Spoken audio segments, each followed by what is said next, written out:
friends, welcome back to my channel English with Gulchka. Salam dostlar, English with Gulchka kanalına hoş geldiniz.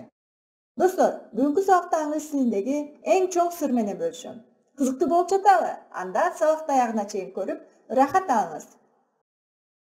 Siz alfabetти үйрөнүп жатканда ey деп үйрөнгөнсүз. Ал эми окуганда кээ бир сөздөрдө ey, кээ бир сөздөрдө жөн гана a деп окуйсуз. Албетте сизде төмөнгүдө суроо жаралат.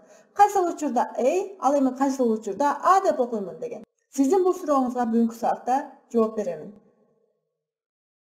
Эскерте кетүүчү нерсе, бул грамматикалык эреже эмес, колдонмо десек дагы да туура болот.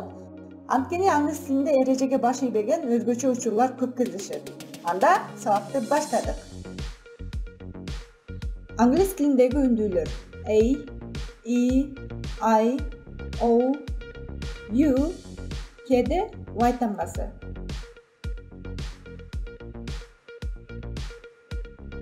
Эгерде сөздө эки үндүү тамга келсе, анын биринчиси алфавиттеги окулушу менен окулат, ал эми экинчи үндүү тамга окулбай калат.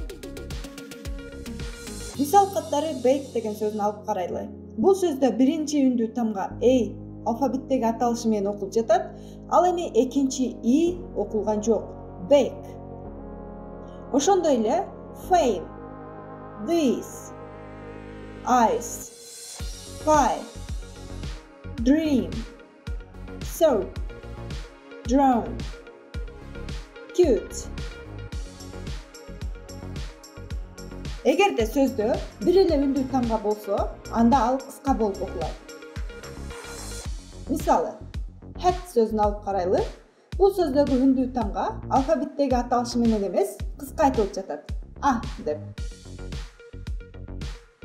Ошондой эле jam, bat, band, him, pin, hot, snot, bus, sun. Сабакты аягына чейин көргөнүңүз үчүн чоң рахмат. Бүгүнкү сабак кызыктуу жана пайдалуу болду деген үмүттөмүн. Лайк басып, комментарий жазганды унутпаңыздар. Кийинки сабакта көрүшкөнгө чейин бай бай.